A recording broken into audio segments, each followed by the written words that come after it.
E fala galera, só pelo título do vídeo vocês já sabem o que é hoje. É o tipo de parada bizarra que eu me amarro em assistir. Não que eu concorde com o que aconteça, mas tipo assim, cara, é um bagulho meio... Essas paradas meio assustadoras assim. Eu gosto de ver sobre, pesquisar sobre o assunto. E vou trazer isso mesmo, os cultos mais aterrorizantes, cultos, seitas, seja lá como você fala, que ainda existe nos dias de hoje. Cara, parada que a gente acha que não tem mais, mas vai por mim, tem. E antes que eu me esqueça, se inscreve no canal, deixe seu joinha, porque é importante pra mim. E deixe nos comentários qual que você achou mais perturbadora. E quem ficar comigo até o final, digita no final do vídeo. Eu assisti até o final. E, sem mais enrolação, vambora pro vídeo. E finalmente, depois de vários minutos, essa mulher de 40 anos diz que se transformou em um homem de 35 mil anos. Lá ele conheceu, ouçam-me com atenção agora. Lá ele conheceu alguns extraterrestres em sua nave espacial. Isso é uma seita? Definitivamente não. Vocês conversam com seus filhos sobre drogas e álcool, mas nunca pensam em orientá-los sobre uma seita. Meus amigos, seitas não são coisa do passado. Elas fazem parte do presente. Algumas das piores seitas evoluíram com o tempo. Elas ainda recrutam seguidores, silenciam céticos e continuam seus rituais assustadores. Neste vídeo, exploraremos seitas assustadoras que ainda operam hoje. Começaremos com as estranhas e deixaremos as piores para o final. Então, como vocês provavelmente podem ouvir agora, estou muito doente, mas o show deve continuar. Eu odiaria perder um upload semanal para vocês. Então, significaria muito se vocês se inscrevessem para nos manter crescendo. Eu sou a Visual Venture, e vocês são incríveis. O Movimento Ryan. O Movimento Raelian é um culto global. Ele tem 130 mil membros em 120 países. Acho que 130 mil é pouco, né? Que os alienígenas criaram toda a vida na Terra. Mas isso é apenas parte da história. O objetivo principal deles é construir uma embaixada para receber esses alienígenas de volta à Terra. Parece estranho, mas eles acreditam em tudo isso por causa de algo que aconteceu há 50 anos. O culto começou com um homem chamado Claude Vorilon. Ele tinha uma longa lista de fracassos. De Allan Kardec, não é assim? Um músico e falhou. Então ele tentou se tornar um piloto de corrida e falhou novamente. Mas sua vida mudou em 13 de dezembro de 1973. Naquele dia, Claude supostamente viu um alienígena em um parque na França. Lá ele conheceu, ouça-me com atenção agora. Lá ele conheceu alguns extraterrestres em sua nave espacial. Segundo ele, um disco voador pousou no campo. Um pequeno alienígena saiu dele. Parecia humano, mas tinha pele verde e cavanhaque. Mas o verdadeiro choque não foi a aparência do alienígena. Era o que dizia. O alienígena disse a Clau que eram dos Elohim. Eles eram uma raça de seres avançados que viviam em um planeta perfeito, onde os mais inteligentes estavam no comando. Eles dominavam a modificação genética. Eles viviam 10 vezes mais que os humanos. Um alienígena alegou que eles criaram os humanos. E nesses laboratórios, graças ao DNA e à combinação genética, eles criaram toda a vida na Terra. Isso significa árvores, animais e homens. Desde essa criação, os Elohim observavam a humanidade de longe. Um dia eles retornariam à Terra. Primeiro, humanos construíram-lhes uma embaixada. Aqui está como a embaixada alienígena deveria ser. É sua ambição construir a estrutura mostrada neste modelo perto de Jerusalém. Seu propósito é dar as boas-vindas à raça alienígena. Quando a embaixada estiver concluída, ficou uma maquete maneirinha, né? Conhecimento científico à humanidade. Mas como Claude se encaixaria em seus planos, o alienígena fez de Claude o profeta dos Elohim na Terra. Ele recebeu ordens de espalhar sua mensagem e construir sua embaixada. O alienígena até lhe deu um novo nome, Riel. Quando Claude voltou para casa, ele começou a contar a todos sobre os alienígenas. Curiosamente, eles ouviram. Ele também realizou conferências sobre sua experiência. Sua primeira conferência atraiu 2.000 pessoas. A maioria dessas pessoas era obcecada por OVNIs e queria saber mais sobre os Elohim. E algumas dessas pessoas realmente acreditaram em cada palavra. Em 1976,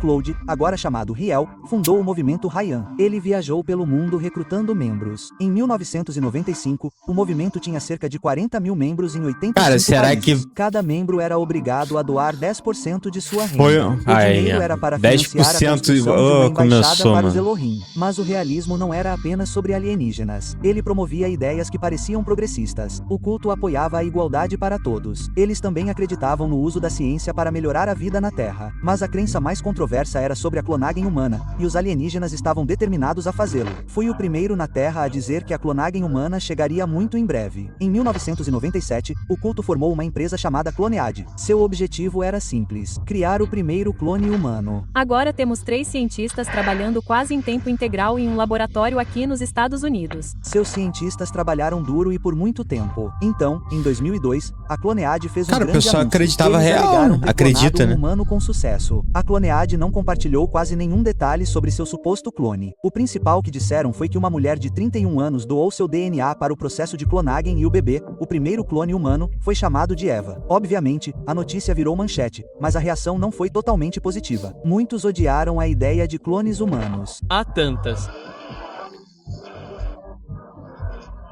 coisas desastrosas que podem acontecer se alguém fizer isso com um motivo ruim.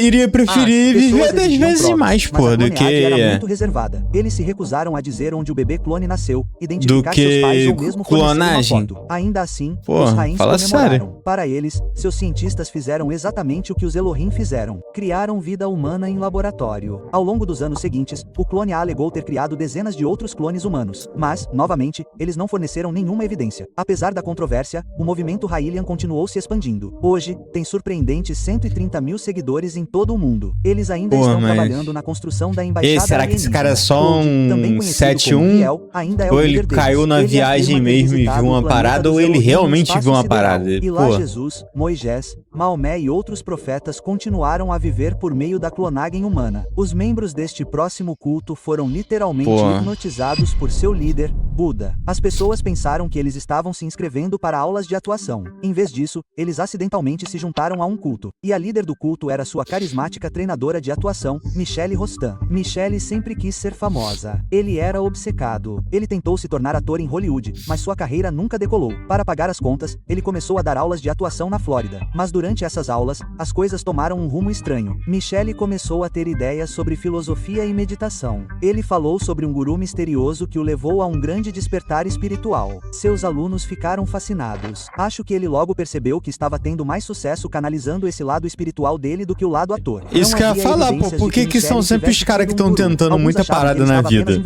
O outro tentou ser cantor, motorista de Em meados da década de corrida, sei lá. Michelle mudou de nome. Agora ele era um guru espiritual com superpoderes. Ele era Michelle, um autoproclamado ser parecendo iluminado nossos que afirmava coach. transmitir energia divina. Seus alunos de teatro se tornaram seus discípulos.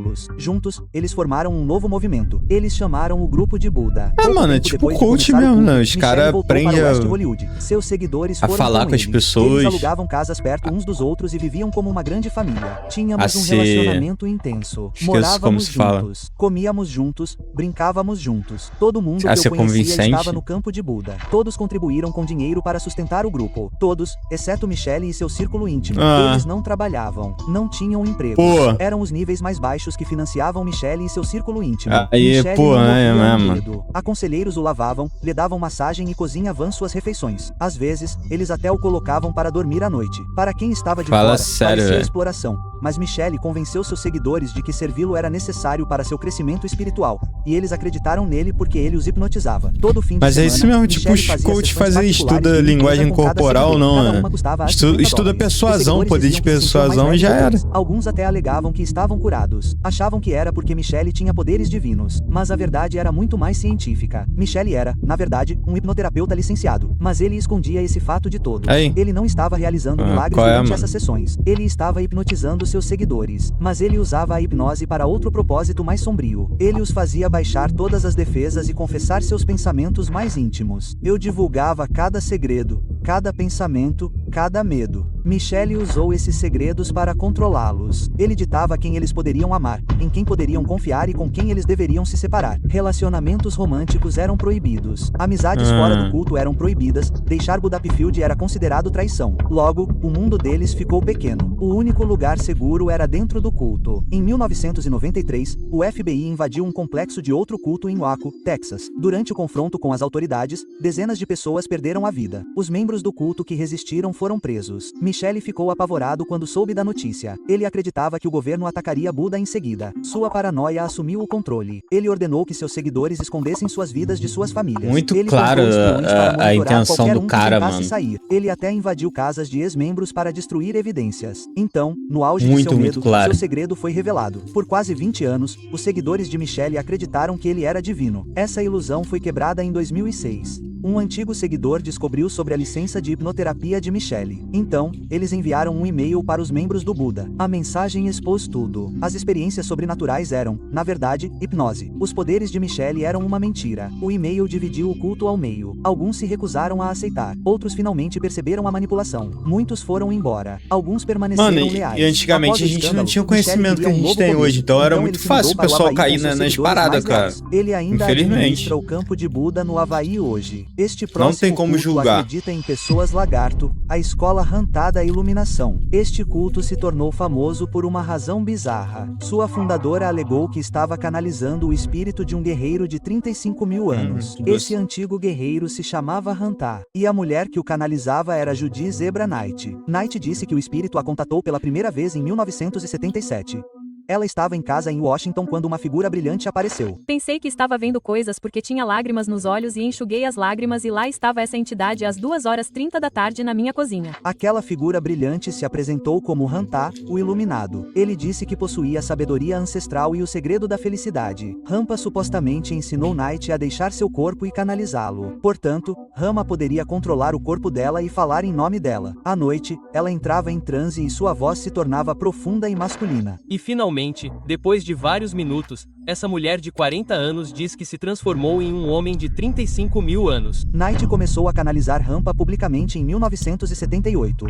Por meio dela, Rama pregava: todo ser humano era seu próprio Deus. Rampa também disse que as pessoas podiam moldar a realidade e se curar com suas mentes. É possível ter a mente sobre a matéria, meu bem. O cérebro é o rei. O corpo é o reino. Era uma mensagem que as pessoas queriam acreditar. Em 1988, Knight tinha milhares de seguidores devotos. Naquele ano, ela abriu a escola Rama de Iluminação. A escola oferecia aulas e retiros. Uma única aula custava cerca de US$ 400, mas os retiros Caraca, podiam mano. custar até as $1.500. Muitos seguidores se mudaram para perto do campus para ficar perto de seu professor. A escola se tornou um negócio multimilionário. Com a expansão da escola, Cara. os ensinamentos de Rama preocupavam. Durante a noite, Rampa começou a fazer profecias assustadoras. Ele tem um monte de previsões e crenças sobre a nova ordem mundial, vírus, vacinas, pragas e desastres naturais. Uma vez, ela previu que uma grande enchente estava chegando. Solicitou aos seus seguidores irem para o interior. Deve-se. Deixar o que é chamado de praias e procurar lugares mais altos. Mais de 1.500 pessoas obedeceram. Elas abandonaram suas casas e se mudaram para o interior. Isso mostra o quanto ela tinha controle sobre seus Poder seguidores. danado. Havia ensinamentos mais bizarros. Só que- Ela falava sobre pessoas lagarto que viviam dentro das montanhas. Ela alertava que qualquer um que deixasse o culto poderia ser comido pelo povo lagarto. Pessoas qual de é, fora mano? acreditavam que ela estava manipulando seguidores ingênuos. Eles a acusavam de ser uma predadora espiritual. Também houve alegações de que os ensinamentos de Knight fizeram com que alguns de seus membros perdessem a vida. Por exemplo, vários seguidores tinham problemas médicos graves. Em vez de mandá-los para hospitais, Knight alegou que Rampa poderia curá-los. Ela os abraçou, falou palavras de conforto e declarou que estavam curados. Quando a Muitos parada nunca fica foram multimilionária curados. Eles aí, faleceram. tu vê. Esta senhora Quando voltou começa a para envolver casa e dinheiro, morreu de tu pneumonia. pode estranhar, meu Hoje, irmão. Jayce Knight está na casa dos 70 anos. Ela ainda canaliza Rampa em seu complexo em Washington. A escola de iluminação Rampa agora tem filiais em mais de 35 países. Este próximo culto também prometeu cura, mas apenas contou mentiras. Medicina Universal. O culto da Medicina Universal começou no lugar mais improvável, um banheiro. Em setembro de 1999, Serge Benhan estava se aliviando. De repente, ele teve uma revelação espiritual. Qual é? E eu apenas me dei um tempo para sentar e sentir aquele momento. No banheiro, Pude sentir foda. algo muito, muito lindo.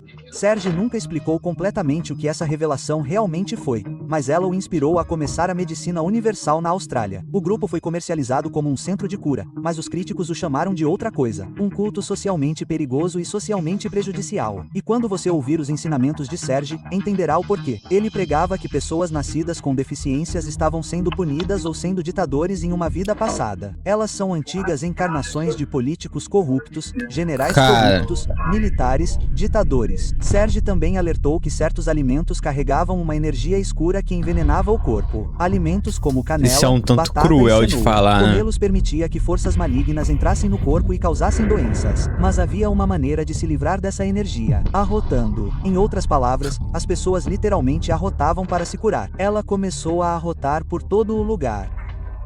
E depois de um tempo, nós dizíamos: "O que diabos você está fazendo?" E ela disse: "Estou me livrando de espíritos malignos."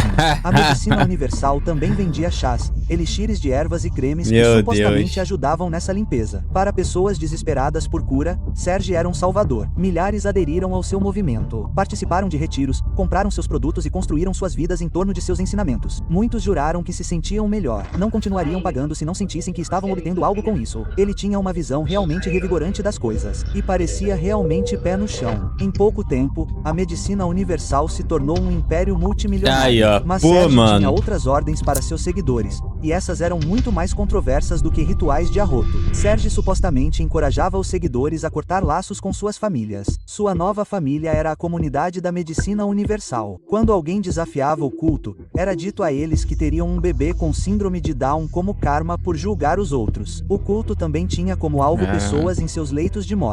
De acordo com relatos, seguidores com doenças terminais eram instruídos a não deixar seu dinheiro para seus filhos. Se o fizessem, sua energia renal seria danificada na próxima vida. Deixar Em vez pra disso, quem? eles tiveram que deixar sua herança para o culto, e muitos obedeceram. qual é, Uma cara? mulher deixou o $1,4 milhão para Serge quando faleceu. Sua família processou a Medicina Universal, lutando para obter o dinheiro de volta. Por anos, essas histórias muito permaneceram claro, fora né? do radar. A A Medicina situação. Universal operava silenciosamente nas sombras até que uma mulher decidiu expô-las. Esther Rocket era jornalista. Ela ouviu falar da Medicina Universal e, em 2005, decidiu experimentar por si mesma. Esther participou de uma das sessões de cura em grupo. O que viu a deixou horrorizada. Ele tinha cerca de 60 pessoas na sala em macas de tratamento e fechou todas as cortinas para que ficasse completamente escuro. Durante a sessão, as pessoas gritavam e choravam como se estivessem possuídas. Esther estava convencida de que havia algo muito errado com o grupo. Pensei novamente em ir à polícia, mas o que dizer a eles? Esse cara está fazendo exorcismos em pessoas. Então, Esther passou os anos seguintes investigando a Medicina Universal. Ela postou tudo o que descobriu em seu blog,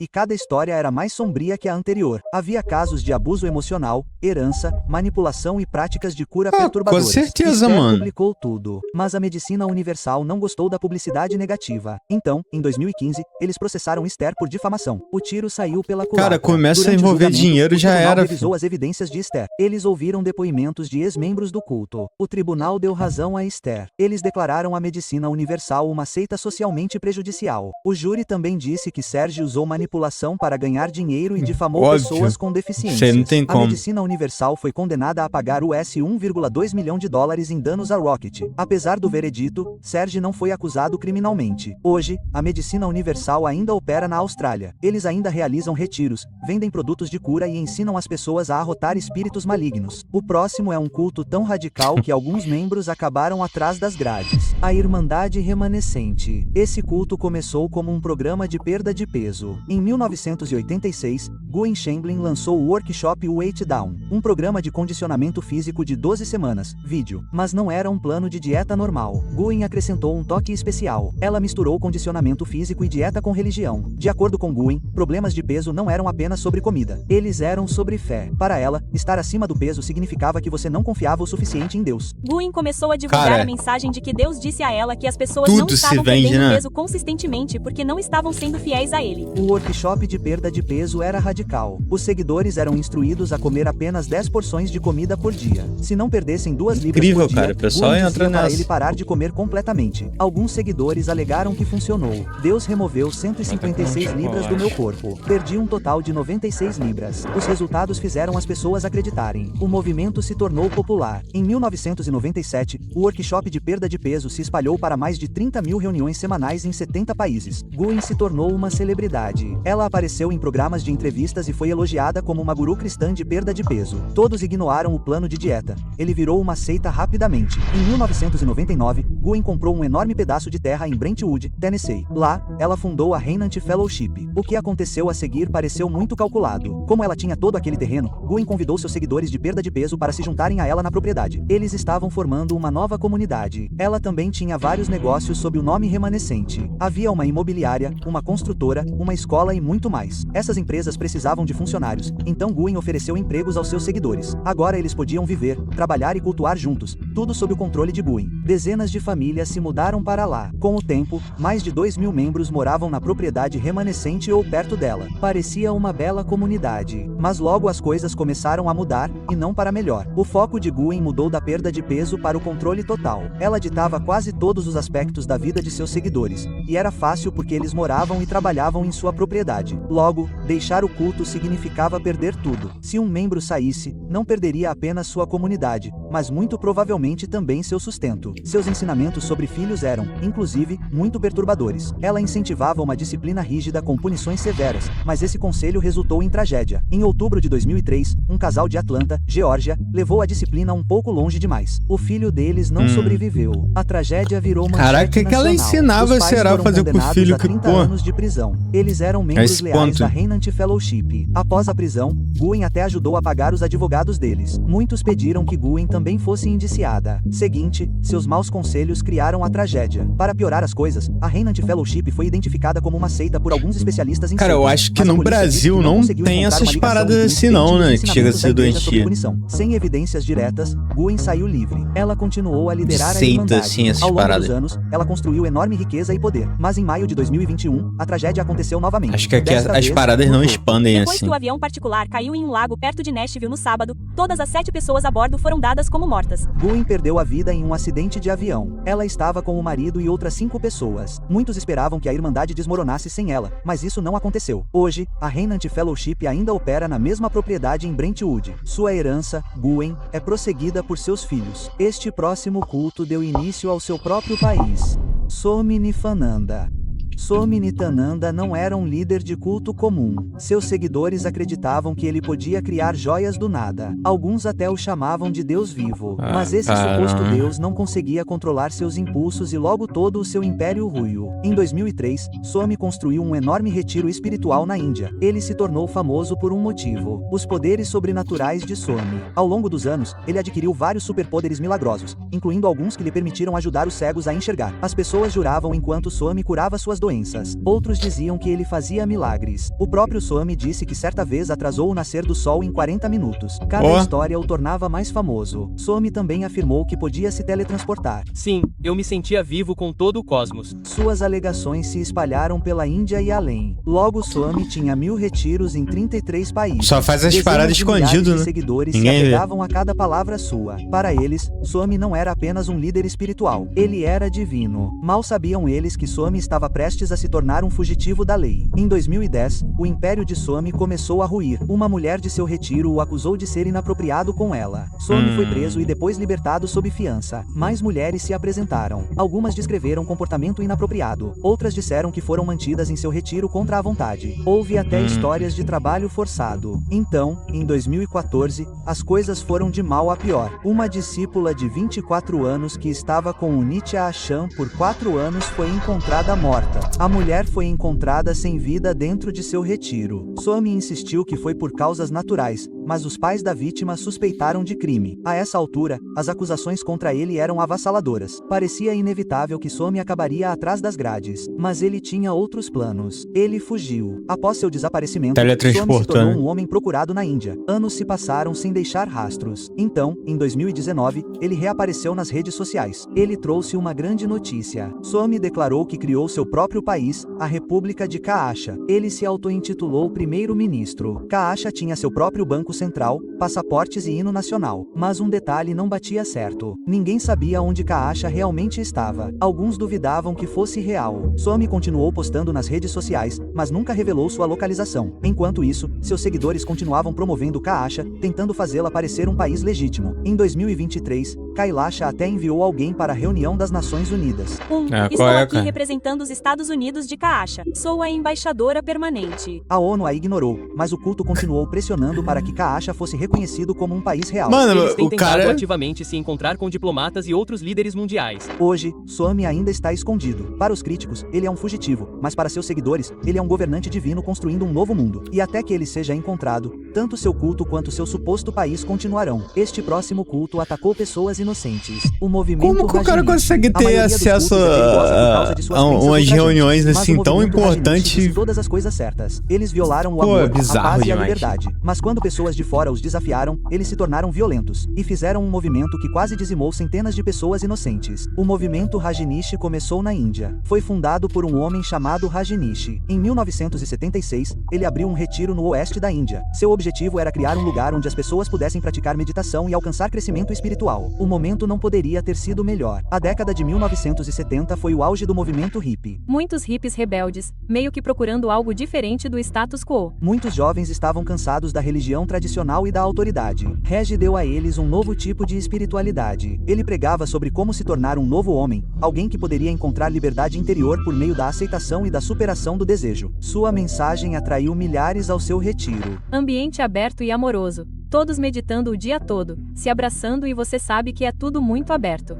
Vida dentro do retiro era pacífica. Mas, lá fora, a mensagem de Rajneesh estava fazendo inimigos. Rajneesh rejeitava a religião tradicional. Ele acreditava que cada pessoa poderia encontrar seu próprio caminho para a iluminação espiritual. Mas Tá, essa até aí, filosofia não beleza, agradava a mano. algumas pessoas radicais na Índia. Para elas, seus ensinamentos eram ofensivos. Por fim, alguém decidiu calá-lo permanentemente. Em 1980, um extremista tentou assassinar Rajneesh. Ele sobreviveu, Isso que é mas a tentativa fogo, né, o convenceu a deixar a Índia para sua segurança. Ele queria um lugar onde ele e seus seguidores pudessem viver livremente sem medo de perseguição. Em 1981, ele o encontrou. Ele e seus seguidores se mudaram para a América. Lá, eles compraram um rancho de 60 mil acres perto de Antelope, Oregon. Seria seu espaço seguro. O terreno estava vazio. Os seguidores de Rajneesh o transformaram. Eles construíram casas, Caraca, mano, era restaurantes e até um grande a aeroporto. parada. Eles simplesmente construíram uma cidade inteira do zero. Eles chamaram a cidade de Rajneesh Puram. Por um tempo, funcionou. Eles eram autossuficientes, pacíficos e isolados. Mas em 1984, o culto estava em apuros novamente. Houve conflito entre Rajneesh e seus vizinhos e cidades vizinhas. Os moradores americanos queriam o fim do culto. Eles alegaram que Rajneesh não tinha permissão para construir a cidade naquela terra, mas os seguidores de Rajneesh se recusaram a sair. As tensões estavam no limite. Os moradores levaram o assunto ao tribunal, esperando que o culto fosse despejado. A sobrevivência da comuna dependia da decisão das autoridades, e foi então que o círculo íntimo de Rajneesh arquitetou um plano desesperado. O plano veio de uma mulher chamada Mashila. Ela era uma das principais Podia ter líderes de deixado o Rajneesh. pessoal lá na Ela boa, também mano. era uma das mais implacáveis. O plano de Sheila era simples. Não tinha Eleger som os membros alto, do não tinha culto nada. para o governo local. Dessa forma, eles poderiam usar sua autoridade para evitar que a comuna fosse despejada. Felizmente, havia uma eleição iminente no país. 2 seguidores concordaram em concorrer a um cargo, mas a vitória era quase impossível. Eles simplesmente Caraca. não tinham votos suficientes para vencer. As cidades vizinhas tinham muito mais Muito mais eleitores votos. registrados, e quase todos votariam contra os candidatos de Sheila. Então, Sheila decidiu seguir um caminho mais sombrio. Ela venceria deixando os moradores locais doentes demais para comparecerem para votar. Antes da eleição, Aí é fogo. Sheila e sua Aí- equipe visitaram restaurantes na área. Então, contaminaram propositalmente produtos de salada com a bactéria Salmonella. O plano funcionou. Centenas ficaram gravemente doentes. Alguns quase perderam a vida. 45 pessoas receberam tratamento hospitalar. Na época, aquele não evento dá. foi considerado o maior ataque bioterrorista da história americana. Moradores locais suspeitavam que o pessoal de Rajneesh estava por trás do ataque. Em pouco tempo, a polícia rastreou a origem do surto até o culto. Mashila foi sentenciada a 4 anos e meio pelo ataque à salada. Então a polícia foi atrás do próprio Rajneesh.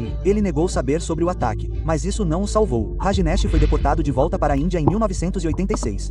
De volta à Índia, Rajneesh e seus seguidores deram continuidade ao culto. Ele faleceu em 1990, mas o movimento Rajins ainda opera na Índia, comandado por seus discípulos remanescentes. Ah, mano. O próximo culto foi criado Pessoal por um cientista da Não, computação a do mulher Vale não do foi Silício, pacífica não, os mas se o Zizians. pessoal Os Zizians são era um dos cultos pacífico, mais deixasse o violentos da pessoal história quieto, mano. moderna. A filosofia deles pode ser resumida em uma crença: a violência é a resposta. Ô, caramba. Os Zizians acreditavam que, você sabe, os fins justificam os meios. Então, se os meios significam, tudo bem. Os fins justificam os meios. Para eles, essa frase não era uma metáfora. Se você queria algo, você pegava. Tá Se alguém maluco? ficasse no seu caminho, você o afastava. Se isso significasse infringir a lei ou até mesmo tirar uma vida, não Aí é importava. loucura. O culto foi criado por uma mulher chamada Jacques Lazoda, que se A cara autodenominava dela já Ziz. não... Por volta de é 2016, esquisita. Ziz começou a A postar cara de longos psico. blogs sobre sua filosofia. Ela escreveu É que a louco. violência pode ser desculpada a serviço do bem maior. Ela também fantasiava sobre o que aconteceria se a sociedade acabasse com a moralidade. Suas ideias extremas atraíram seguidores devotos online. Conversaram online e se viram pessoalmente depois. Com o tempo, os apoiadores de Ziz Como que as começaram a se paradas autodenominar zizianos. O que começou como um blog de uma mulher agora era um culto que glorificava a violência. Em 2020, vários zizianos se mudaram para um parque de trailers na Califórnia. Eles não tinham planos de Sempre pagar tem aluguel. alguém com a Quando o ideia igual a proprietário exigiu o tua, pagamento, irmão. eles o ignoraram. Sempre tem. Quando ele tentou despejá-los, eles revidaram. Eles simplesmente viviam lá ilegalmente, recusando-se a sair. Apesar de seus melhores esforços, Lindes não conseguiu remover os zizianos por anos. Por fim, o proprietário os levou ao tribunal e ganhou. Um juiz emitiu uma ordem de despejo contra os zizianos. Foi quando os zizianos decidiram agir de acordo com suas próprias crenças violentas. 2 dias antes do despejo, eles atacaram o proprietário. Foi brutal. Então eles fugiram do parque de trailers, acreditando que tinham acabado com o proprietário, Brutal. mas não tinham. Outro inquilino o encontrou e o levou às pressas para o hospital. Ele teve que ficar hospitalizado por 1 mês, mas conseguiu. Ele sobreviveu. Quando Pô, os de Zizians touca de souberam que o alumínio essa senhorio cabeça da ainda mulher. estava vivo, ficaram furiosos. E embora fossem procurados pela polícia, queriam terminar o serviço. Então, os Zizians arriscaram tudo, voltaram para a Califórnia e atacaram o senhorio novamente. Desta vez, ele não sobreviveu. Mas esse foi apenas o começo da onda de crimes dos Zizians. Na Pensilvânia, um membro supostamente matou os pais. Outra Zizian matou um agente da patrulha de fronteira do Pô, Zero em amor, Vermont. criou uma Ela fez facção, isso né? porque o policial a parou para uma inspeção de rotina. Logo, os Zizians eram responsáveis por vários crimes em 3 estados. Mas viver como fugitivos não era tão fácil quanto imaginavam. A polícia os tornou uma prioridade.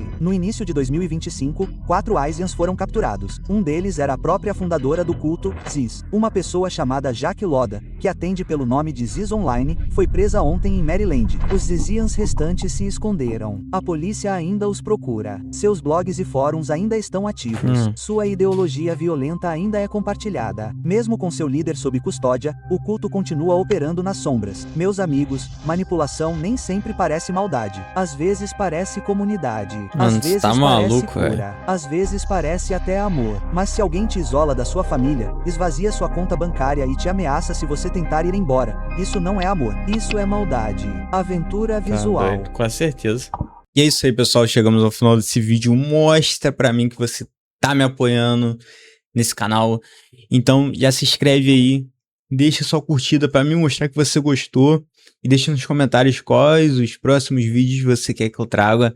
Se quer uma pegada mais assustadora, se quer uma parada mais dessas histórias assim, ou parada fantasma mesmo. E até o próximo vídeo. Tamo junto, valeu!